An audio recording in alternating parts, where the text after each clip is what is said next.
You are listening to I Am Refocused Radio with your host, Shemaiah Reed. This show is designed to inspire you to live your purpose and regain your focus. And now, here's your host, Shemaiah Reed. Hey, this is I Am Refocused Radio. We're here once again, and man, we have two special guests real quick tonight. We're going to have our awesome guests, Crystal Davis and also Brenda White Green. And today's topic is Who Told You This? And we're going to just kind of dissect the part of Jeremiah 29:11 verses 14. I'll read it real fast. For I know the plans I have for you, declares the Lord, plans to prosper you and not to harm you, plans to give you hope and a future. Then you will call on me and come and pray to me, and I will listen to you. You will seek me and find me when you seek me with all your heart. I will be found by you, declares the Lord, and will bring you back from captivity. I will gather you from all the nations and places where I have banished you, declares the Lord, and will bring you back to the place from which I carried you into exile. Man, I mean, I just read that again, got goosebumps. And Miss Brenda, I'm going to start with you, but when I first was talking about this before we started recording was, I love how Jeremiah 29:11, I know the plans I have for you. But what's interesting, it doesn't stop there. Because there's so many places where it's talking about some kind of setback, some kind of issue, some kind of hardship that happens. And Crystal had a good point earlier too. Both y'all did actually. Is a beginning statement, but then there's a process of what happens when something goes wrong. Mm-hmm. But then at the very end though, it's like a plan from start to end. At the end, it works out. Mm-hmm. And it works out because he makes it super clear. He said, you will seek me, and this is verse 13, you will seek me and find me when you seek me with all of your heart. I will be found by you, declares the Lord, and will bring you back from captivity. Mm-hmm. That's my, exciting moment right there. He's like, I'll bring you back. Mm-hmm. So I would say whoever's listening to this, wherever you are in life, doesn't matter how far you think you are away from God, if you go back to him, he's going to bring you back. Because we can move out of line for a season. But as long as we seek the source. Yes.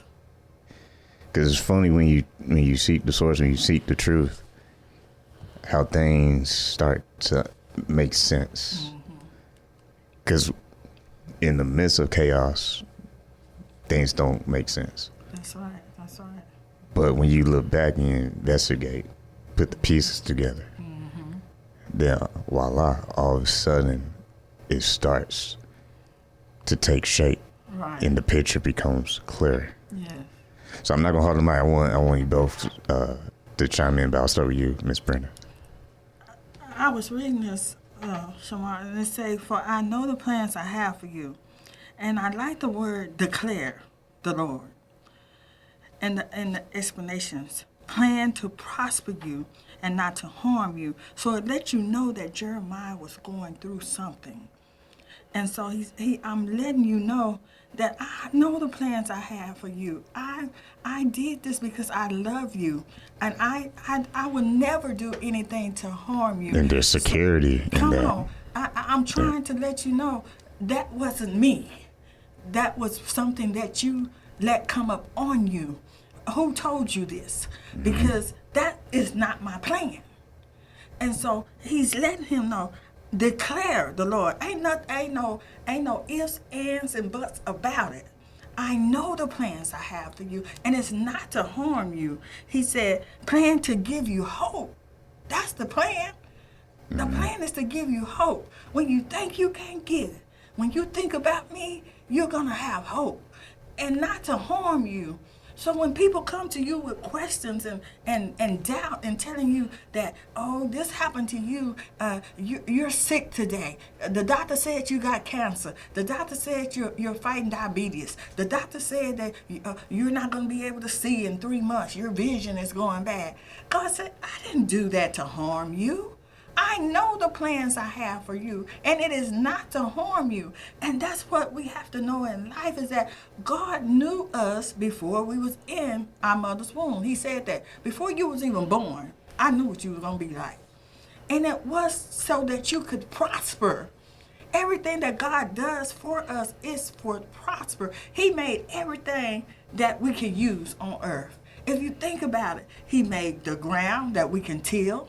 He made the trees that we can eat off of. He made animals so we can eat meat, so we can have some kind of protein in us. He knew exactly what we had to have. He knew we needed water for our body. So everything I made It's all in the plan. I made it to you for you. Yeah. So your He's body very don't detailed. have to, come on now. He doesn't I just decree randomly this. make blobs and say, okay, y'all figure it out. Come on. I laid the foundation for you. And it wasn't to harm you. Because if it was, the earth would have been dark. Man, you already said something there. Yeah, because I'm going to let you, Crystal, chime in. But there's one thing I want to highlight also, and that's verse 12. Then you will call on me and come and pray to me. So it's like, all right, who are you calling when things go wrong? That's one thing. But who also are you praying to? Because what I'm getting from that is, in order for there to be some kind of connection, you have to call on the right source, not just call on anything. Not, in other words, not just try any solution or any temporary substitutes. You have to call on something that is actually reliable. So I'll throw it to you, Crystal. I would say that's good because I circled that before you even said it. I was in verse 12. But before, I was just kind of going back over it, and I was looking at 11 where we started off. But right before it, it talks about it was to fulfill a good promise. And so I was thinking, oh, all this is a promise that God made. So yeah, when it talks about who told you this and who told you that, remember, God has a promise, and His word does not go void. So he's not going to let down his promise. He made this promise. But in 12, like you said, then you will call on me and come and pray to me. He said, and I will listen.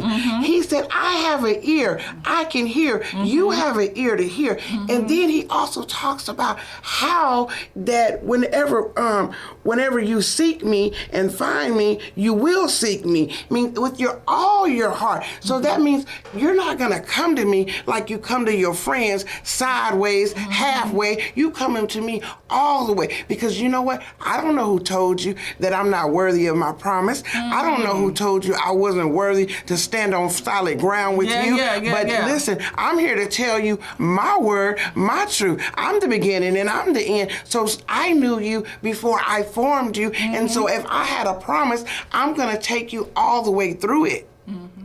One thing too I want to add real quick, something that stuck out is whose words are you committed to? Yes, that's good. Because there's words of what the world will say you are and what you should be. But then there's words that God says who you are, what you should be. So the topic that we came up with tonight, who told you this? It's funny because in school, they teach you how to verify the source whenever you're doing certain projects or whatever, especially like, reading a book or whatever, doing a book report back in the day. I'm sure they probably do that now, but you always have to verify the source. But we have to understand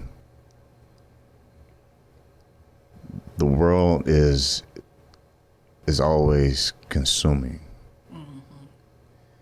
So we don't always remember giving and serving, because what I'm trying to get at is in verse 12 when it says, then you will call on me and come and pray to me. That shows to me personally that it's a time where you have to humble yourself. Yeah. Because if you're not humble, then how can you come to him with your full heart Yeah. and say, you know what, I'm gonna own this one. You know, I'm not gonna shift blame anymore. I'm not gonna point out everybody else who messed me up. I'm gonna own it. Yes. Yes. Yes. And I'm not trying to remix the scripture, but No. if you're I can on it. put in today's time, until you own it completely Yes. and say, okay, time is up. I'm not going to make excuses anymore. I'm not going to blame everybody anymore. I'm going to own this and say it's me. Yeah. Ownership. Because when you own something, then you're responsible Yes. for it all. Yes. And until you're willing to be responsible for it all, you can't come to him with a full, complete heart. Right. It will just be partial. Right. But the kicker is We. the plans that he has for us requires our full commitment. All the way in. Because you just said it. You can't be halfway there. You either going to believe his plan or you're going to believe none of it. You can't have it both ways when it's convenient for you. And I see, Shamar, too, I see the reverse. Because the reverse is that our topic is who told you. So I know you done heard something. And yeah, you listened to it and you fell. But then as you were talking, I wrote down, confess. I got to come back to you and I got to confess, God, that you were right. That all the time you told me that you knew the plans you had for me. You were right. I was listening to someone else and I thought that I was going to get this promotion. So I stabbed my coworker in the back.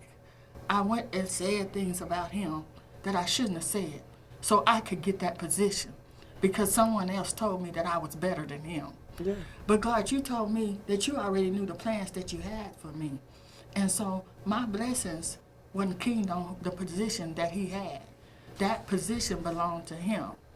And now, Lord, I believe what you said, that I know the plans that you have for me, and it's not to harm me. So now it's confession time. I confess, Lord, that I messed up. And going back as I was reading this, I thought about Cain and Abel. Is God just want us to confess that we messed up, because he already know the plans that he had for us. What Cain would have had, what the grounds would have had not grew perfect and kept getting harvest if he would have confessed to God? Do you think so? God would have forgiven him. Yeah. And that's what God wants to do. I want you to come back. Because when you come back to me, I will listen. And that's the key. Because when you go back and you seek him with all your heart, Yes. he says, I will be found by you. Yeah, I'm waiting on you to So come home. you've been looking for leftovers when you could have had the whole meal. Jesus. And when he is found by you, Yeah. the ending of verses 14, I'll gather you from all the nations and places where I banish you, declares the Lord, and I will bring you back to the place from which I carried you into exile. Yeah. That's very interesting. It's like my favorite phrase, because that means no matter how much we deviate from the plan and mess up, if you go back, he will bring you back to the very place You're right. where you messed up. Yeah. Yeah. Living Because testimony. Yes. because prior to that timeline, everything's going well with the plan Yes. Yes. until you broke the contract. Yeah. The covenant. There you go. But even when you have breached it, he's willing to bring you back to that point to fix it. Yeah. And then I got you said something that I really like, because you said the contract. But people rip up contracts all the time. But when you make a covenant with God, he never forgets his covenant. Just like he told Abraham, he said, it will always be a rainbow because I have made a covenant with you. So no matter what goes on in the world, it will always be a rainbow in the sky, because that's a significant sign of my covenant. And so a covenant and a contract is two different things. People go back on contracts all the time, but a covenant with God, he never breaks his covenant. I will be here waiting on you, because I already told you, I know the plans I have for you, and it wasn't to harm you. And I like what you said about the bringing you back out of where I have banished you at. So where you at, it's dead, because you banished me. I didn't banish you. So it's dead. Nothing is growing. Nothing is working out. You go for an interview. They don't want to hire you. You go to the bank. They don't want to give you a loan. You and your wife. You want to get married, but now she wants a divorce. Come on. Nothing is working out for you because I have banished you, because you banished me. I didn't banish you. But since you banished me, you left me. So I left you where you left me at. But when you come back to me, then everything will go from dead to life. Because he will fix it. Because he's not like us. If it was us and we had our way, if someone cut the cord, we probably would put the time and effort to fix it. But he does the opposite. He takes the time and commitment to not just fix it, but to restore what went missing. Yeah. So, top it tonight, I'm gonna wrap it up. Who told you this? That's something you should ask yourself throughout the day to verify where the source is coming from. Because we can be distracted by anything and believe just anything. Wow. But if we can verify what it said in Jeremiah 29:11, for I know the plans I have. That means the plans that he has will never expire. Because he says, the plans I have, not the plans I used to have, but the plans I still have today, even though last week or last year, You gotta quit. you messed everything up and went your way. I still waited for you to come back. And when he waited for us to come back, he was still faithful to not just allow us to survive the storm, not just rebuild from all the distraction, but most importantly, know the truth of who he is. Because who told you this can also be lies. And if we're not careful, That's good. if we're not careful, we believe the lie and not the truth. It's one thing I want to say. I always, sometimes I have an opportunity to say this, but it's a favorite quote I had growing up in school, sophomore year in high school. And it's a quote by Blaise Pascal. And I always try to say it when I can, because it's very, I think, in line with the topic. He said, in faith, there's enough light for those who want to believe, and enough shadows to blind those who don't. And I had someone on, I think last week on the show, and I shared the quote, and the guy said something very interesting. He said something, paraphrase it, but he said, based on his own life experience. If you don't believe the truth, don't go for the truth, you end up living in the shadows. And I feel like if you don't seek God and make him the number one source in your life, you end up living in the shadows. Yeah, that's good. Because he's the truth, he's the light, He's the way. and he's the ultimate plan. But if you want to waste your life away, you end up staying away from the plan. But that's the very plan that can give you hope, a future. Hope for the moment. Future to me is tomorrow. is progress. So his plan is progress for your life. So 20 years from now, you can look back and see where you started. But if you're not in his plan, you might be still stuck at the very point you messed up.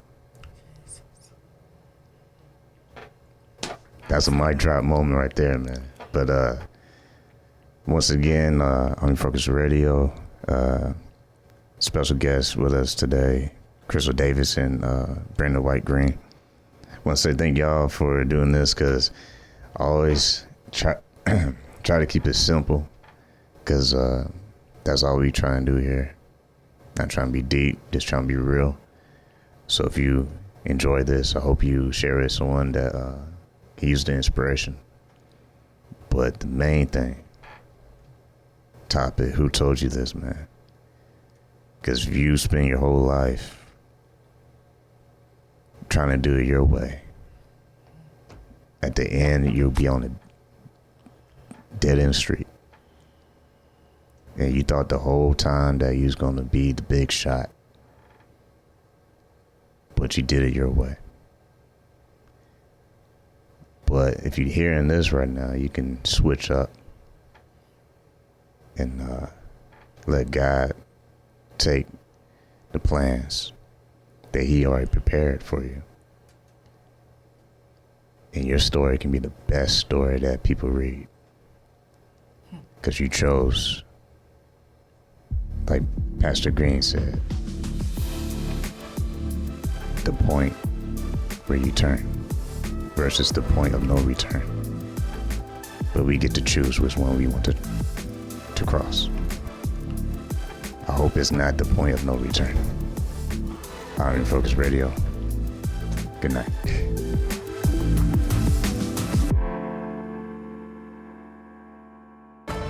I Am Refocus Radio is brought to you by 404 Star and Holy Crab. 404 Star is a family-owned Asian restaurant in San Antonio, Texas. We have been a local favorite for Asian cuisine for over 10 years. With nothing but full smiles and fast service, you'll be leaving satisfied. Come on in for some authentic Vietnamese food. Holy Crab is one-of-a-kind Cajun Creole-style seafood restaurant located in Universal City, Texas. We offer traditional seafood items as well as chicken and steak. We also offer seafood boils. Come give us a try. You won't be disappointed. You can find these two eateries in Universal City, Texas at 2921 Pat Booker Road.